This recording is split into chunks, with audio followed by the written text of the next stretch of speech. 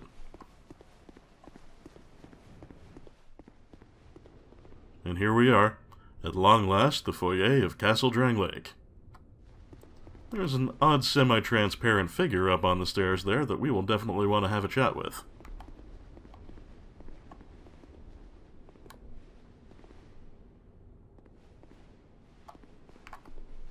Who are you? And by whose permission do you stand before me? This castle is the domain of King Vendrick. Is your trespass intentional? His Highness. Where has he gone? Actually, I should really take off the Covenant ring. We don't want to be interrupted. You are a guest of our castle. I am the Chancellor, Velager. Do you seek an audience with my lord, King Vendrick? Unfortunately, His Highness is absent. My lord, the King the Queen has taken him. Well, Velager here is a ghost, as you might have guessed from his transparent appearance. He is one of the few NPCs in the game that we actually cannot do any sort of harm to. Your weapon will just swing right through him. But even more concerning than that is the news that the king isn't actually here. He's gone with the queen somewhere. Well, Chancellor, you have any idea where they went to? My lord made magnificent findings on souls. An accomplishment for the ages. He vanquished 4 great ones and built this kingdom upon their souls. Our king has watched over this land since ages long ago. King Vendrick, we must fight back, or the giants will take Drangleic. Poor old Velager here seems to be a little bit discombobulated.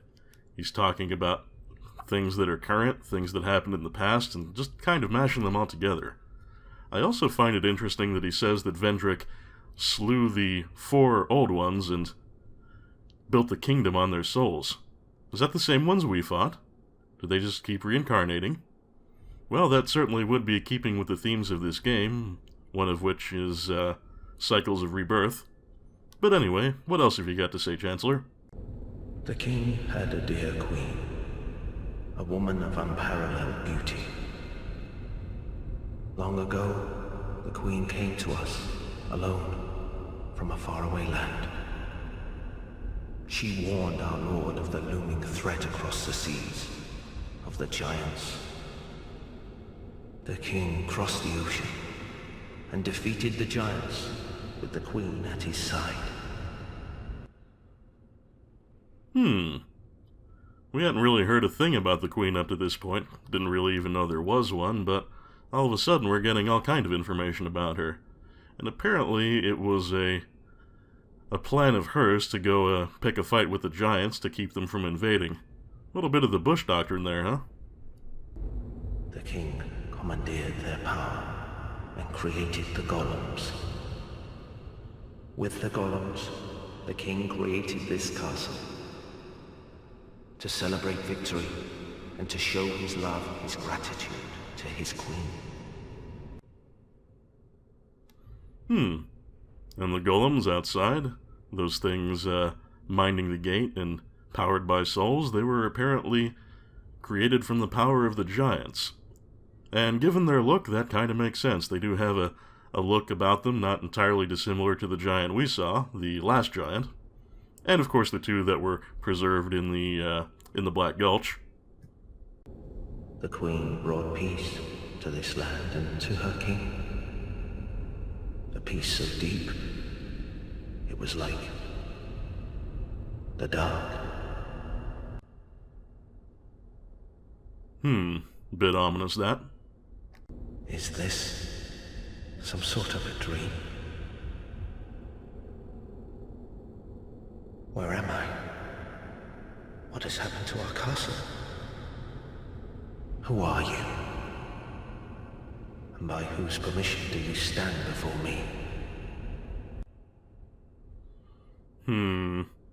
Yeah, I would say poor old Veliger's not entirely there anymore.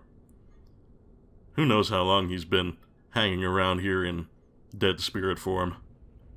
I guess that will take a toll on a person when they're no longer fully connected to the material world. Welcome, visitor. Our guests are treated with honor. This is the way of our castle. Tell me if you should require anything. He also can't seem to decide whether or not we're actually welcome here. Oh well, if nothing else, we can get a gesture out of him. This one's me. And he's got some things for sale. There's the Flamberge here, which is another bleed-creating greatsword. And the Lucerne hammer is back. He's also got an upgraded version of the bracing knuckle ring. Lots of types of ammo, specifically magic and lightning, in both arrow and bolt form. He's got lots of radiant life gems, which is nice. You can buy a single divine blessing from him. And he is the lone source in the game, as far as I can remember, of unlimited repair powder. And he's got Great Magic Barrier, which is a rather high faith requiring miracle, so that's nothing I'm terribly interested in. I would really like those life gems, though. Am I going to dump all my money into that? I think I just might. Yeah, let's do it.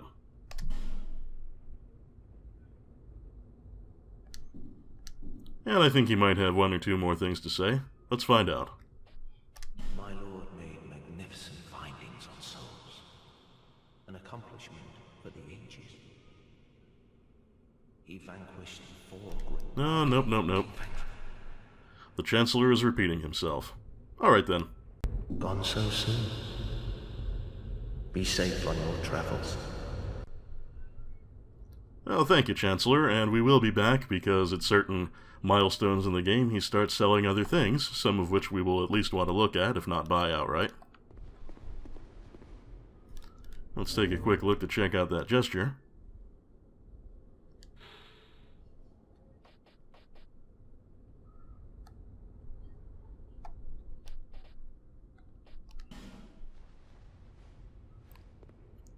Cool, I can be Rob Van Dam now. Anyway, up here we shall find the throne room.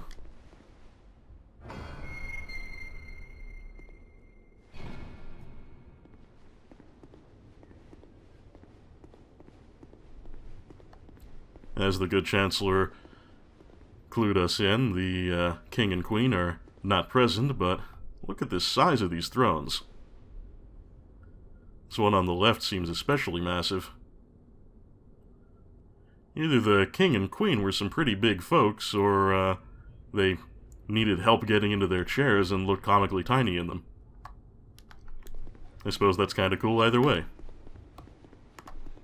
Anyway, there is absolutely nothing here in the initial game cycle, but there is something rather special in the throne room if you come back in New Game Plus. So, when we go for our second run-through, I will definitely make sure to include that in the videos. But for now, it's the side paths that are more of interest to us.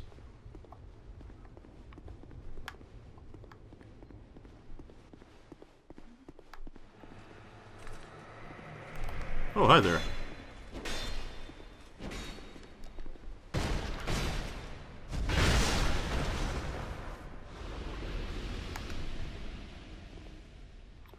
And yes, these really look like sconces, but they are not.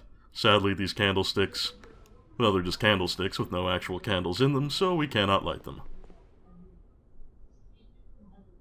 And some of the statues here in the castle will come to life when approached, like the Mastodon one, but some do not, and I don't think there's any good way to tell which is which. But that's okay, we need souls, so I'm up for a good scrap. And these aren't the most difficult enemies in the world.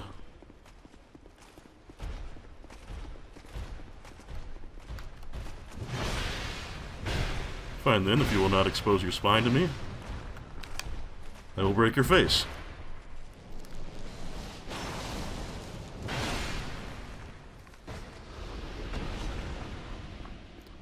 This door really looks like it should be something, but it is absolutely nothing.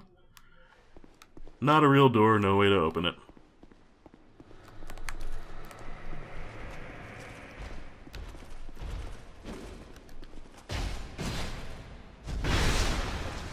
Well, that was an odd-looking backstab, but any backstab that works is one I'm willing to accept. Just like the other one, this door does absolutely nothing. In fact, I think this side of the back hallway has nothing in it at all. There might be something behind the door right here, but I don't actually recall. Well, as soon as I can get this gentleman out of the way, we will find out. Pointless? That's exactly what I'm wondering. Well, not entirely pointless. There's a chest in here, which I completely don't remember, so let's see what's in it.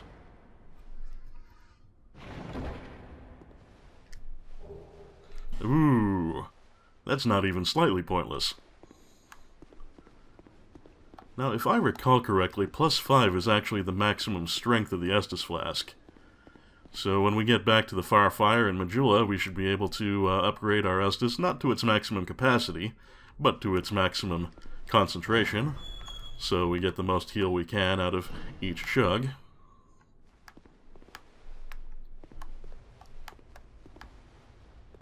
I really thought these statues were going to come to life on me.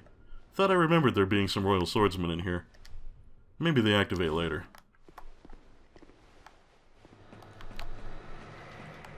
Aha! Just waiting for me to approach the ladder.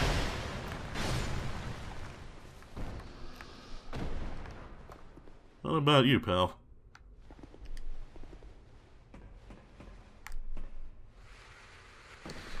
Nope, if he's gonna jump out at me, he's not gonna do it yet.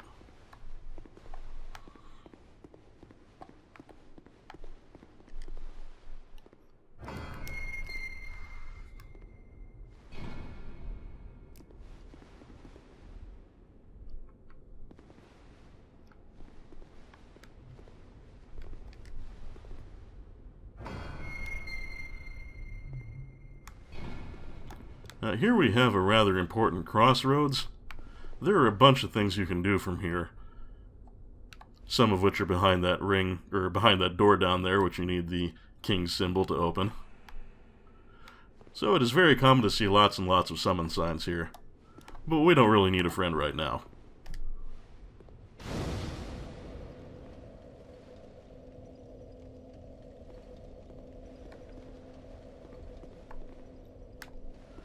No, the place we want to be is in this big dark room right here. Oh shit.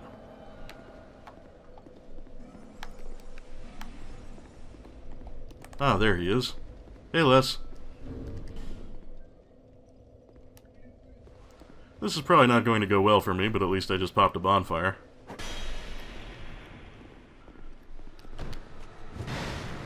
Oh shit, I forgot one of those statues would activate. Let's get it out of the way in a big hurry if we can. Thanks for waiting, Les. You're a gentlemanly fighter, and I appreciate that. And a damn good dodger.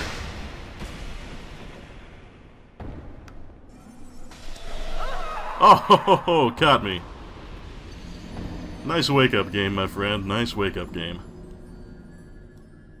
And if I correctly recognize it, the weapon he's using there is the Ice Rapier, which is found in the 3rd DLC, and is considered downright broken for PvP. But you do what you gotta do to win. I ain't gonna be down on him for that.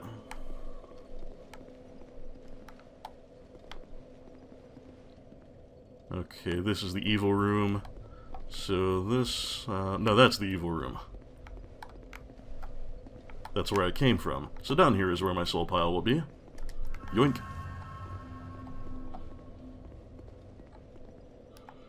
Alright then, in here. In here kinda sucks. Reason being, you can see it's very full of spearman statues, which are a little on the dangerous side, and which a lot of them, possibly most of them, will activate and come after you. Also, there are doors kind of ranging up and down the left and right sides of the room. Those doors work like golems. If you kill something near them, they open up, and each of those doors has a very nasty Ruin Sentinel behind it.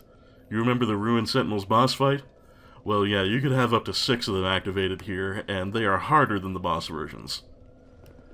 Yeah, we'll want to keep that as minimal as possible.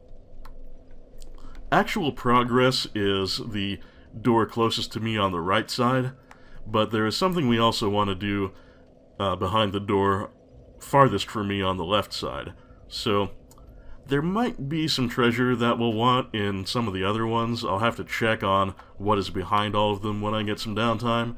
But for now, I'm just going to focus on the farthest one back and to the left, and then we'll do progress the closest one to the right. Also, I believe there's a golem near the back of the room where, if you activate it, it becomes a light source. And we like light. We like seeing.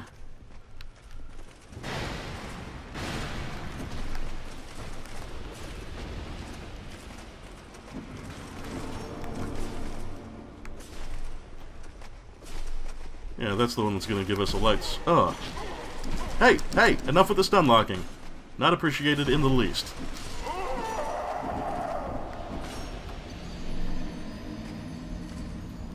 Yeah, I really kind of hate this room.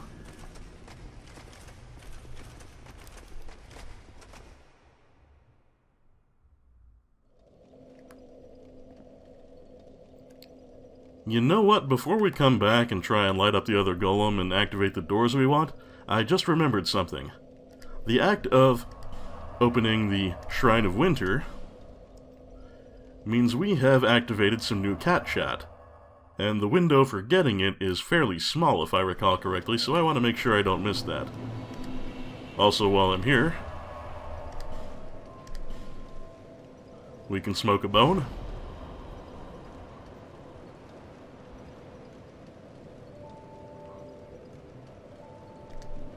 And give ourselves a nice +5 Sunny D.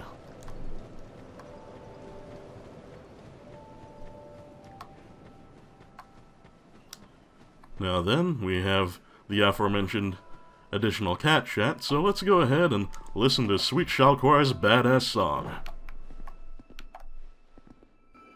Well, you've grown quite a bit, haven't you?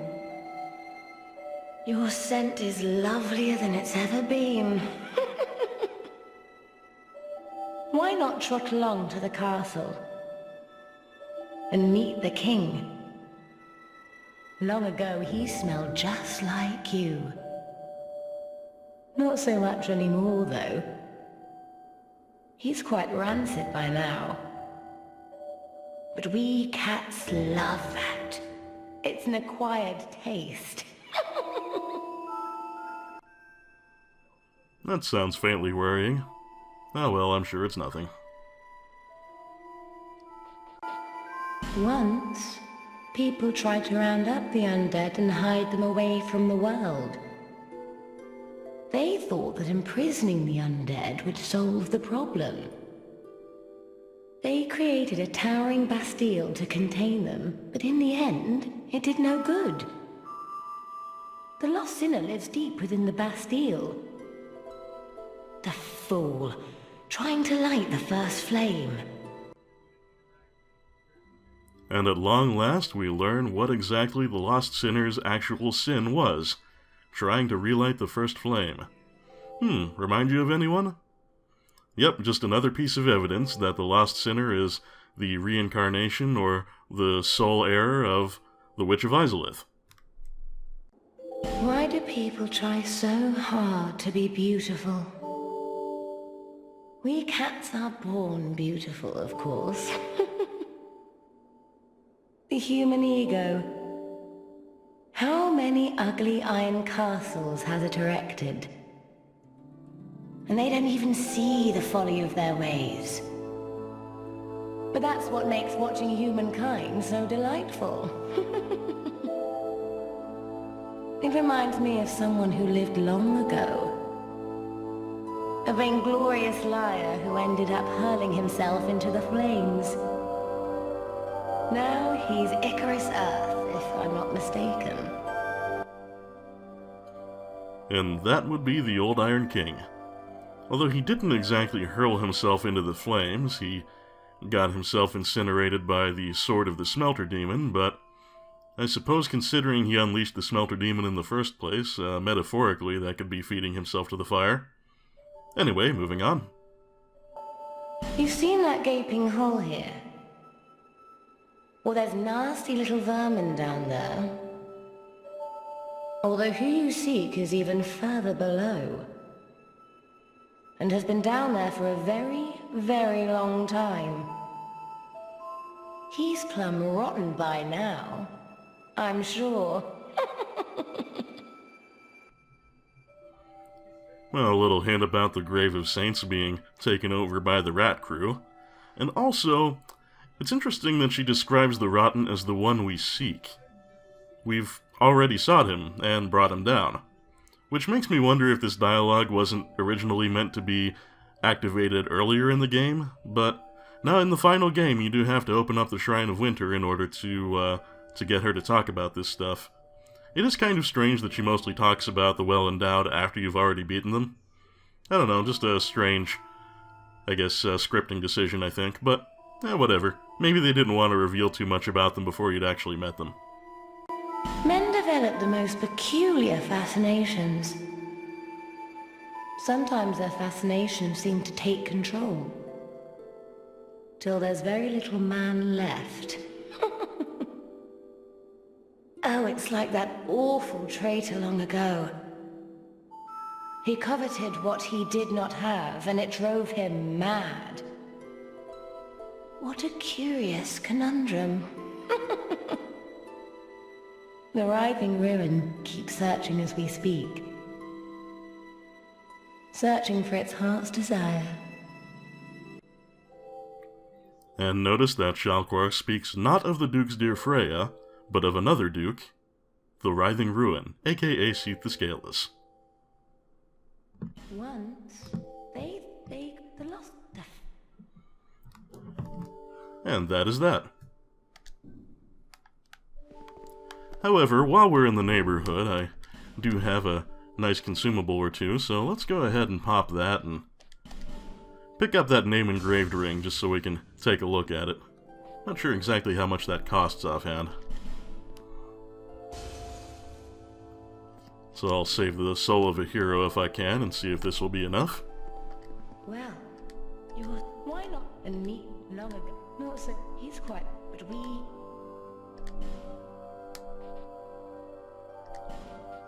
Nope, gonna need a little more.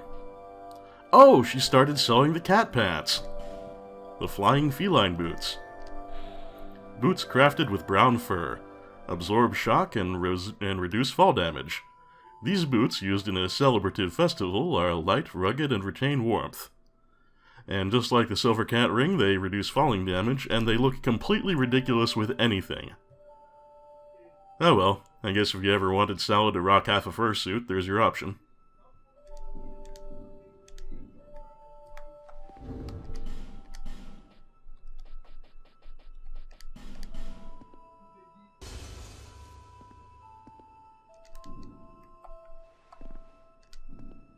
Well, yours. Why not? And me, long ago. No, so he's quite... Yes, yes, to the castle. I've been. I'm still there. Now then, the name-engraved ring.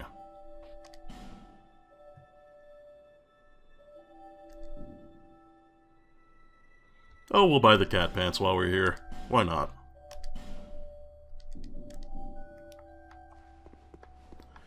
Anywho, as I discussed in previous episodes, the purpose of the name engraved ring is to allow you to connect more easily with specific people for multiplayer. The thing about the name engraved ring is it gives you a wider soul range for connecting to people who pledge to the same god, but it hides summon signs from everyone else. While you're pledged to a god, you cannot summon anyone who is not pledged to that very same god, including any NPC summons, if I recall correctly. And I wanted to pick this up just so we could take a quick look at the gods of the Dark Souls 2 era world. We've got Nema, goddess of love, Galib, god of disease, Kaitha, goddess of tears, who we just heard a little about in the description of the red tearstone ring, Kreml, god of struggle, the struggle is real, Evlana, goddess of the hunt, Hanlith, goddess of bliss, Nar Alma, god of blood. So, yeah, it is God of Blood, not God of War. I can never remember which.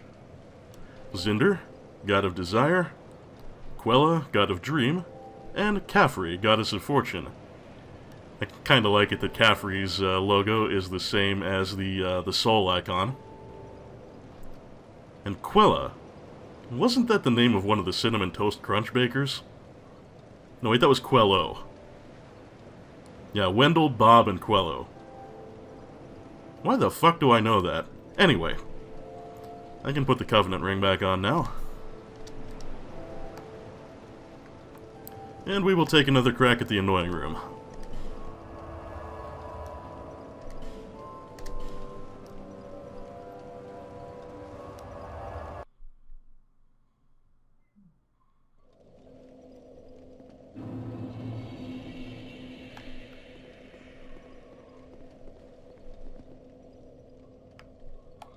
Okay, we have a light source, so that's good. I'm gonna go ahead and see if I can't spark up the light source on the other side as well. Try not to get overwhelmed this time.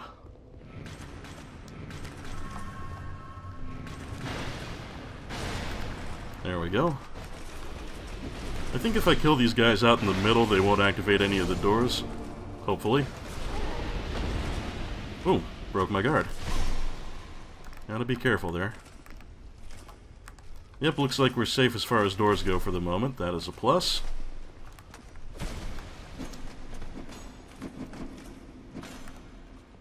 Alright, get over here. I want to open this one. And we are unfortunately going to have a Ruin Sentinel getting all up in our shit. As I have mentioned, the Ruin Sentinels here are even tougher than the ones we had in the boss fight. They will really, really wreck your shit on a successful hit. And oh balls, I think someone just invaded.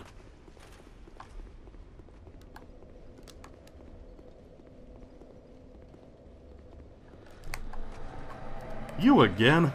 God damn it, Les.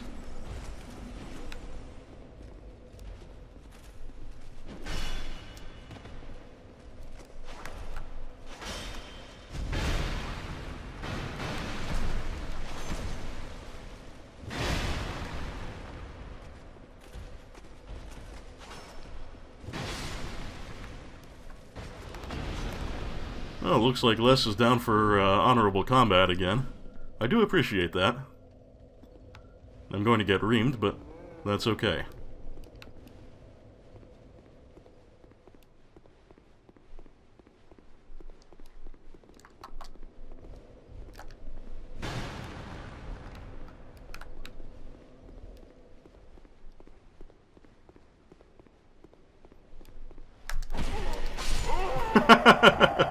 That was unceremonious. A little too slow on my reaction time there.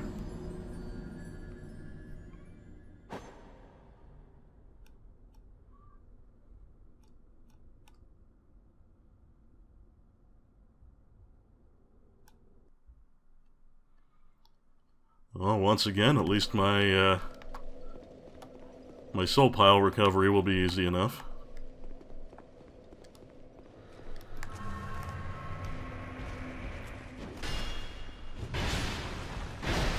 And in a moment, we'll try that again, and hopefully not get invaded by old Lester a third time. And not get murdered by the Ruin Sentinel while we're at it.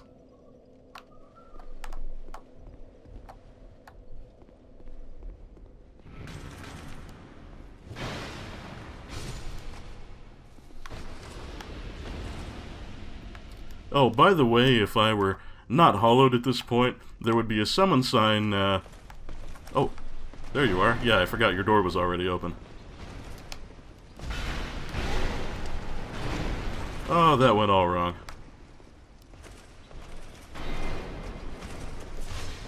Oh, now I've got a minion on my ass, too. Retreat! I need a heal.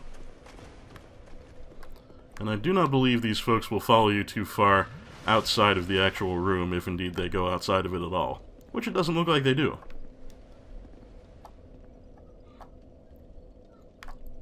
As I was starting to say, if you should not be in hollowed form at this point, there would be a summon sign near one of the golems for Bashful Ray, who you may recall is our ninjutsu friend.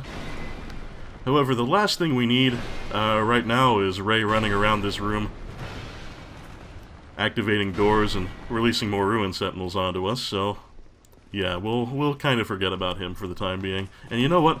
I'm just going to get out of here and drop down the hole, which is what I came for. There is a Darkstalker down here that was not here, I believe, in the vanilla game. Just a little extra concern for us in Scholar. Oh, shit! Yeah, the Ruin Sentinel doesn't consistently follow you down here, but it is certainly something they're capable of.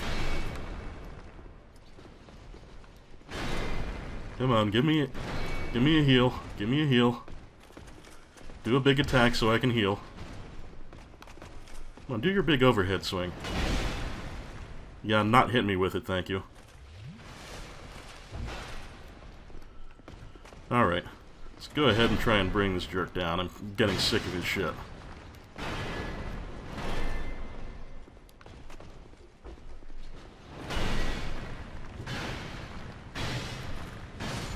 There.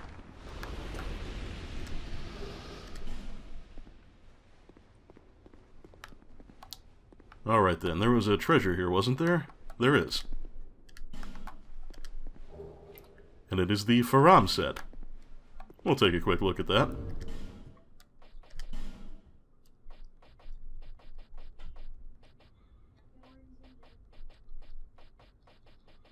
Where is it? I unfortunately do not recall what exactly it looks like, but here we are. Helmet worn by the Farasa Lion Knights. The mighty Lion Knights, worshippers of the war god Faram, wore heavy armor and were feared for their nimble two-handed swordplay, but their legacy was cut short with the fall of Farasa. Get more info about that particular kingdom. And, we do actually have a war god. Maybe I was thinking of Faram when I kept thinking Nar Alma might have been the war god. Anyway, does the other equipment look the same? I think it might, but only one way to find out. Yep, pretty much the same story. So yeah, that's rather heavy armor. Looks kinda cool if I remember, but a little bit heavy for my liking. Oh, hey! It's our wizard friend again. But first, I believe there should be a bonfire down here, and I will definitely want to get that activated.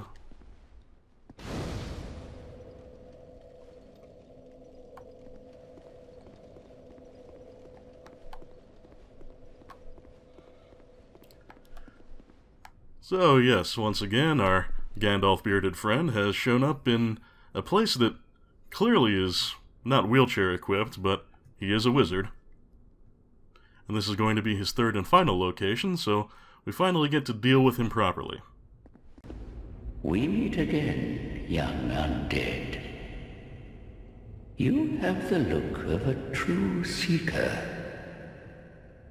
I am Dark Diver Grandal, seeker of dark, giver of dark. If you seek true dark, I will grant it to you, as much as you desire. Well then, is dark what you wish for? At last we have a name, Grandal. And we have access to a new covenant. We're probably not going to do anything with it right now. We're going to rejoin the Bell Bros so we have the opportunity to get some more chunks, but we'll join for now so that we can go shopping.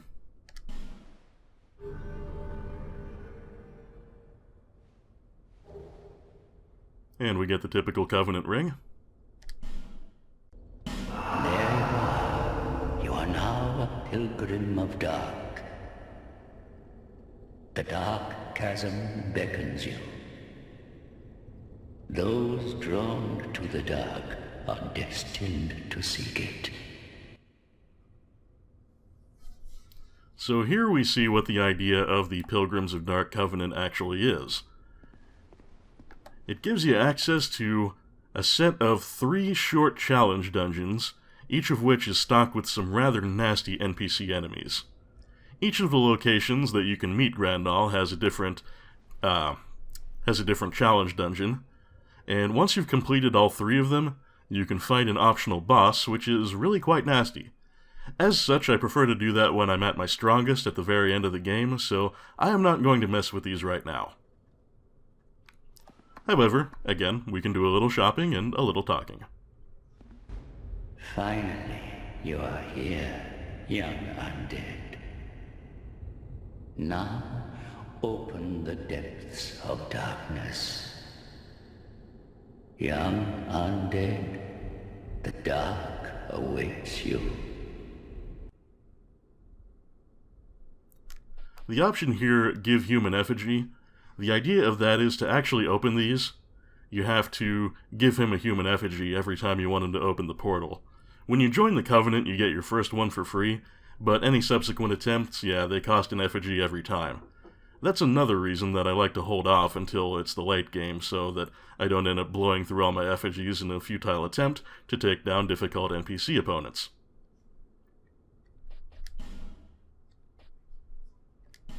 As you might expect for being a fellow very fixated on the dark, Grandal sells quite a few hexes. Also another source of cast light. It's got an assload of bonfire ascetics, so an excellent place to buy those if you happen to need them. And we can always use more effigies.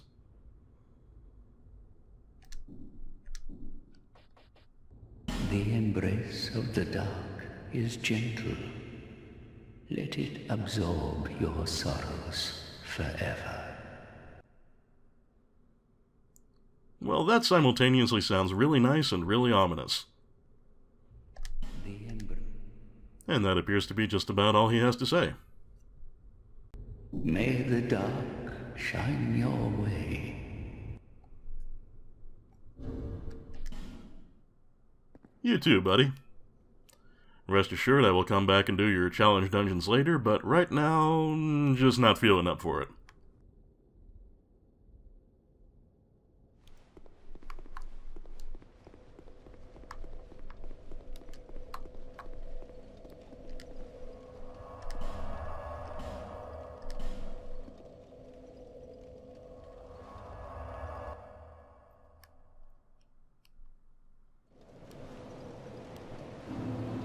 Alright then, folks, it's looking like it's been just about an hour, so I think we'll actually have a nice clean 1 hour episode today.